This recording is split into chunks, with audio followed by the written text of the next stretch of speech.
오늘 아침에도 기도에 참석하신 여러분, 주님께서 함께 하시고 돌보시고 인도해 주실 줄로 믿습니다. 오늘 이 하루도 믿음으로 살아가는 우리 모두가 되시기를 바랍니다. 사실은 오늘 말씀 전하기 전에 9장 9절부터 13절까지 마태를 부르신 예수님에 대해서 말씀을 드려야 되지만, 이 본문은 우리가 주일날 주일 설교로서 대신 하도록 하겠습니다. 마태를 부르신 예수님이 우리도 불렀습니다. 우리가 힘다하고 뜻다하고 사명 다하는 그날까지 우리도 예수님의 제자처럼 그렇게 살아가는 우리 모두가 되시기를 바랍니다. 그리고 늘 예수님은 의인을 부르러 온 것이 아니고 죄인을 부르러 오셨다고 말씀하셨습니다. 우리는 늘 죄인인 것을 깨닫고 하나님께 감사하며 그 구원의 감격으로 살아가는 성도들이 되시기를 바랍니다. 오늘은 마태복음 9장 14절에서 17절까지 우리가 읽었지만 9장 14절, 15절 이 두 절을 먼저 말씀을 드리겠습니다. 그리고 오늘 시간 되는 때까지 나가도록 하겠습니다. 오늘은 이 금식에 대한 논쟁인데, 이 금식에 대한 논쟁에 대해서 좀 상황이나 이런 배경에 대해서 먼저 말씀을 드리면 조금 더 이 14절, 15절 요 금식에 대한 조금 더 자세히 이해하고 또 깨닫는데 도움이 되지 않을까 싶어서 먼저 그에 대해서 말씀을 좀 드리겠습니다. 본문은 형식에 매여 연연해하는 자들에게 새로운 비전을 제시하는 내용입니다. 여기서 세례 요한의 제자들은 공식적으로 정해진 금식일에 금식하고 있었던 것이지요. 공식적인 금식일을 반드시 준비해야 한다는 견해를 고수하고 있었고요.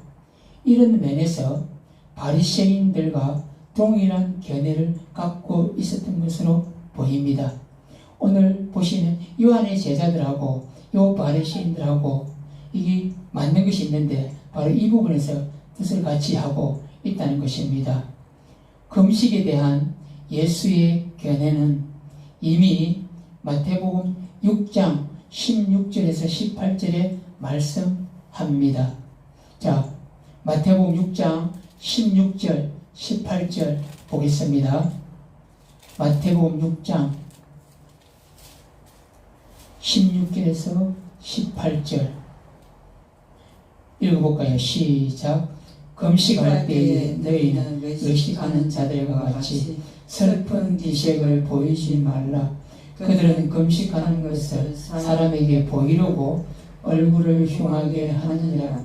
내가 진실로 너희에게 이르노니 그들은 자기 상을 이미 받았느니라. 너는 금식할 때에 머리에 기름을 바르고 얼굴을 씻으라. 이는 금식하는 자로 사람에게 보이지 않고 오직 은밀한 중에 계신 내 아버지께 보이게 하려 함이라. 은밀한 중에 보시는 내 아버지께서 갚으시리라. 아멘. 마태복음 6장에서 이렇게 말씀하고 있습니다. 예수는 기도 및 구제와 더불어 금식이 경건 생활의 핵심이란 사실을 충분히 인정합니다. 다만 형식적이고 윗선적인 금식을 경계하셨지요. 본문에서도 예수는 마태복음 6장 16절에서 18절에서와 같이 동일한 취지에서 금식 문제를 파악하셨을 뿐만 아니라 거기서 한 걸음 더 나아가 보다 근본적이고 포괄적인 문제까지 함께 다루고자 하십니다. 즉 여기 표현된 예수의 답변은 표면상으로는 금식과 직접적인 연관성이 없는 것으로 보이지요. 하지만 이 답변이 실제로는 금식 문제의 해답을 위한 근거 내지는 기반을 제공하고 있는 것이지요. 본문 강의에서 우리가 중심적으로 살피고자 하는 내용도 바로 이 세 가지 비유에 관한 것인 바 다음 두 가지 각도에서 상고하고자 하는 것입니다. 자, 첫 번째는 예수의 자기 계시적 측면을 볼 수가 있습니다. 먼저는 예수는 자신을 혼인집 신랑으로 비유함으로써 예수님이 바로 종말의 날에 오실 신랑이자 메시아이심을 계시하고 있습니다. 구약 성경은 곳곳에서 하나님을 신랑으로 비유하고 있으며 예수께서는 천국을 혼인잔치에 비유하신 바 있습니다.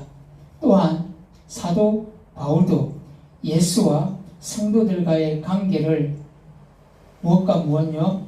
신랑과 신부의 관계에 비유했습니다.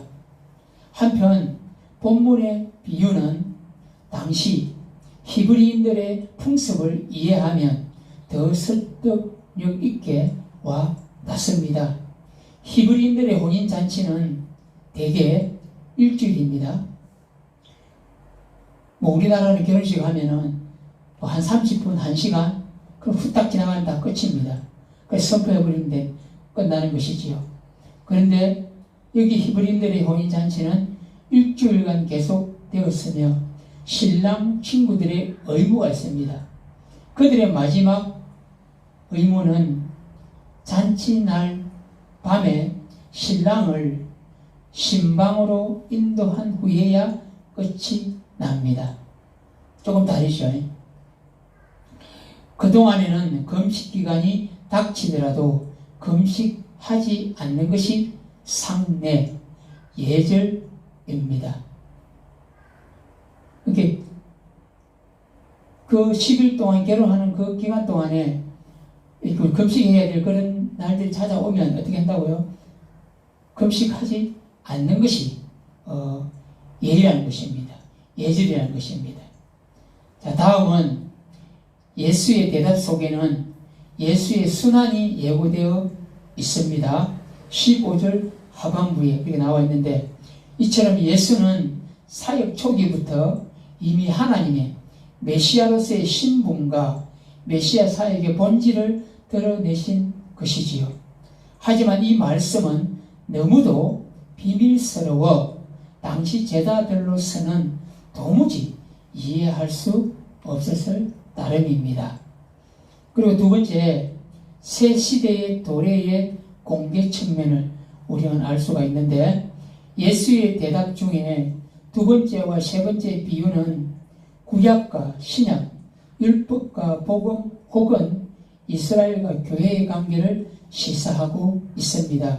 즉 예수님의 성육신과 사역으로 말미암아 이미 새로운 시대가 시작되었으며 이러한 시대와 새 나라에 속한 요한의 제자들은 오늘 요한의 제자들 나오죠. 바리새인들 나오고 요한의 제자들은 예전에 낡은 규례에 속박될 것이 아니라 새 시대에 걸맞는 삶의 양식을 쫓아야 한다는 것이지요. 물론 여기서 옛 시대와 새 시대의 관계는 단절과 배격의 관계가 아닌 성화 및 완성의 관계로 이해되어야 한다는 것입니다. 자, 이것을 좀 이해하신 후에 오늘 본문으로 돌아가겠습니다. 오늘 본문 마태복음 9장 14절 15절 한번 읽겠습니다. 시작. 그때 요한의 제자들이 예수께 나와 이르되 우리와 바리새인들은 금식하는데 어찌하여 당신의 제자들은 금식하지 아니하나이까? 예수께서 그들에게 이르시되 혼인집 손님들이 신랑과 함께 있을 동안에 슬퍼할 수 있느냐? 그러나 신랑을 빼앗길 날이 이르리니 그때에는 금식하는 것이니라. 아멘. 오늘 요한의 제자들과 바리새인 제자들이 금식 논쟁에 대해서 이야기를 하고 있습니다. 자, 본문은 요한의 제자들의 질문에 대한 예수님의 단호하고도 확고한 대답으로서 그 내용은 혼인집 손님들이 신랑과 함께 있을 동안에는 금식할 필요가 없다는 것입니다. 실제로 유대인들은 대속죄일 외에도 매주 월요일과 목요일마다 금식하고 있지만 혼인잔치 기간 동안만큼은 금식하지를 않습니다. 그것은 그만큼 혼인잔치가 기쁨의 날이고 기쁨의 때이며 즐거움의 때인 까닭입니다. 하지만 이러한 사실보다 더 중요한 것은 본문에서 말하는 혼인잔치가 바로 누구와 함께요? 예수님과 함께하는 혼인잔치라는 것입니다. 우리는 이제 율법적인 금식을 논박하시는 예수님의 말씀을 통해 신랑 되시는 예수님과 올바른 금식의 의미를 살펴보고자 합니다. 첫 번째는 은혜의 시대에 대한 교훈입니다. 앞절에서 보면 요한의 제자들이 예수께 나와 어찌하여 당신의 제자들은 금식하지 않느냐고 묻고 있습니다. 그러나 예수님께서는 손님들이 신랑과 함께 있을 때는 금식하지 않는다고 대답하셨습니다. 이는 같은 시간 속에 존재하면서도 요한의 제자들은 금식하는 낡은 율법의 시대에 머물고 있는 반면 예수님의 제자들은 은혜 시대의 기쁨 속에 그함을 여실히 보여주는 것입니다. 그러면 왜 세례 요한의 제자들은 같은 은혜의 시대에 살면서도 금식하고 있었습니까? 그것은 요한이 율법 시대의 사람이요 그의 종교나 사상이 율법 안에 갇혀있는 까닭입니다.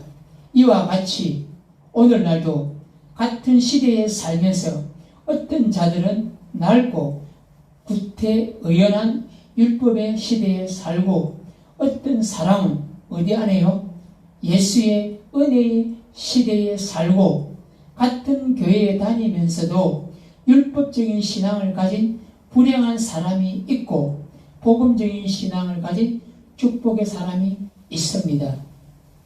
그렇지 않습니까? 그러므로 우리는 은혜의 시대에 예수님의 초대를 받은 자들임을 믿고 우리는 기쁨 가운데 살아가야 되는 줄로 믿습니다. 이것이 바로 은혜의 시대에 대한 첫 번째 교훈이고, 두 번째는 예수는 기쁨의 본질이며 근원이십니다.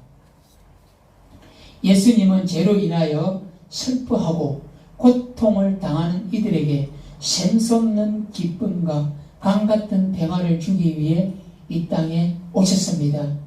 예수와 함께 있다고 하는 것은 그 자체가 기쁨이요 행복입니다. 때문에 예수를 따르며 예수와 함께 있는 그의 제자들은 바리새인이나 요한의 제자들처럼 금식하지 않는 것입니다. 왜냐하면 예수의 종교는 예수와 더불어 먹고 마시는 즐거운 축제의 종교요 기쁨의 종교이기 때문에 그렇습니다. 그리고 세 번째는 예수님은 사명을 잊지 않으셨기 때문입니다. 오늘 보시면 신랑을 빼앗길 날이 이르리니 이렇게 말씀하죠. 이는 예수님이 세상에 오신 목적, 즉 죄인을 구원하기 위하여 십자가를 지셔야 할 자신의 사명을 잠시도 잊지 않으시고 기회 있을 때마다 언급하시면서 정하신 목표를 향하여 추호도 그 발걸음이 흐트러지지 않고 계셨음을 우리에게 증거하고 있는 말씀입니다. 이 세상에 온 목적이 있고 또 가야 할 길이 있으며 해야 할 길과 해야 할 사명이 있습니다. 그러므로 우리도 예수님처럼 삶의 목적과 걸어가야 할 길과 해야 할 사명을 분명히 알고 세상의 쾌락이나 유혹에 흔들림 없이 표대이신 예수 그리스도를 바라보고 굳건하게 전진하는 성도가 되어야 될 줄로 믿습니다. 네 번째는 신랑의 친구들은 신랑을 위해서 참석한 사람들입니다. 그렇지 않습니까? 예수의 제자들은 예수를 위해서 선택된 친구들입니다. 그들은 신랑과 함께 기뻐하고 그 기쁨과 축복을 모든 사람들에게 나누어줘야 합니다. 그러므로 신랑인 예수께서 기뻐하고 즐거워하는데 제자들이 슬퍼한다는 어울리지 않습니다. 세례 요한도 요한복음에서 신부를 취하는 자는 신랑이니 서서 신랑의 음성을 듣는 친구가 크게 기뻐하나니 나는 이러한 기쁨이 충만하였노라고 했습니다.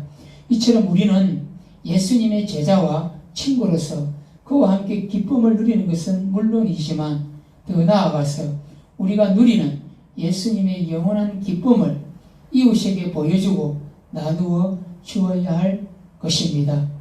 또한 금식을 위한 금식이나 자기를 위한 금식 혹은 고행적인 금식을 할 필요가 없다는 것입니다. 그렇지 않습니까?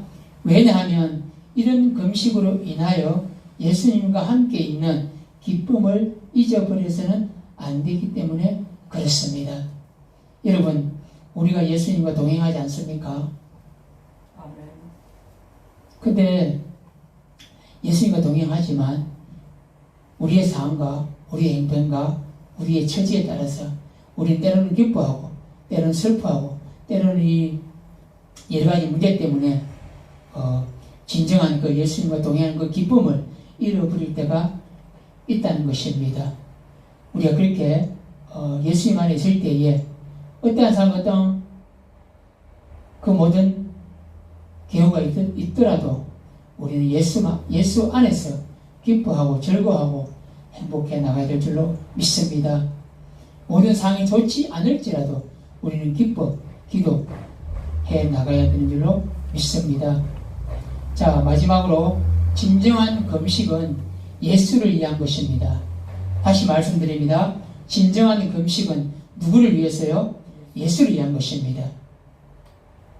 우리가 금식한다 보통 많이 합니다. 뭐 한 끼도 하고 하루도 하고 3일도 하고 일주일도 하고 많게는 뭐 15일, 뭐 40일까지 하는 경우가 있습니다. 그것은 내 의가 아닌 예수님을 위해서 우리는 진정한 금식을 해야 된다는 것입니다. 요한의 제자들이 던진 질문 위에 예수께서는 자신의 때가 되면 십자가에 못 박혀 죽으실 것입니다. 예수께서는 만민을 죄에서 구원하시기 위해서 스스로 십자가의 고난과 슬픔을 눈물을 선택하실 것입니다. 그러면 예수의 제자들도 예수를 따라서 스스로 슬퍼하고 금식할 것입니다. 왜냐하면 제자들에게 있어서 그리스도의 죽음만큼 큰 슬픔은 없습니다. 그때야말로 손님이 신랑을 빼앗기는 때이기 때문입니다. 그때는 어떻게 하라고요? 예수님을 빼앗기는 그때는 어떻게 하라고요? 금식을 하라는 것입니다. 금식을 해야 한다는 것입니다. 이러한 금식은 일고의 가치도 없는 것입니다. 참으로 예수 그리스도의 십자가가 없는 금식은 참 금식이 아니며 이러한 금식은 일고의 가치도 없는 것입니다. 예수가 없으면 내가 없는 것이고 예수가 없으면 내게 생명이 없는 것이고 예수가 없으면 나에게 그 사랑도 없는 것입니다. 그래서 우리는 예수님에 의해서 예수님 따라 우리는 살아가는 줄로 믿습니다. 그러나 우리가 당하는 예수의 십자가의 고통과 슬픔은 잠시 후면 부활의 찬란하고 위대한 영광으로 바뀌게 될 것입니다. 그러므로 금식하고자 하는 자는 예수의 십자가의 슬픔으로 인하여 스스로 기뻐하며 선택해야 합니다. 오직 너희가 그리스도의 고난에 참여하는 것으로 즐거워하라. 이는 그의 영광을 나타내실 때에 너희로 즐거워하고 기뻐하게 하려 함이라. 아멘. 오늘 요한의 제자들과 바리새인들과 예수님 앞에 나와서 금식 논쟁을 하지만 우리 말씀을 통하여서 신앙을 빼앗길 날이 이르느니 그때 우리가 금식한다는 것입니다. 우리가 예수님과 함께 가고 예수님과 동행하고 또 우리의 사명, 우리의 뜻, 힘과 영광을 위하여서 하나님의 영광을 위하여서 우리는 달려가야 될 줄로 믿습니다. 옛날에 그러한 개개목은 그러한 요한의 제자들에게 또 바리새인들에게 그렇게 있는 묶여있는 그런 것들이 아니라 예수님께서 새 사랑을 우리에게 주셨습니다. 그 사랑을 가지고 우리는 앞으로 또 나아가고 전진하고 서로 사랑하고 나아가야 되는 줄로 믿습니다. 오늘 이 말씀을 생각하시면서 때로는 우리에게 금식이 필요할 때도 있습니다. 그 금식이 필요할 때는 또 하나님의 말씀에 나와 있습니다.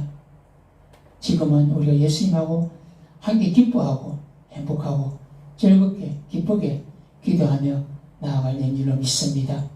이 새벽에도 말씀을 생각하시고 또 지금 현재 코로나19로 인하여서 굉장히 많이 어렵습니다. 교회도 마찬가지고 나라도 어렵고 전 세계가 어렵습니다. 우리가 이것을 놓고 이 새벽에도 기도하며 나아가도록 하겠습니다. 주여 힘차게 한번 부르며 다 같이 기도하며 나아갑니다. 주여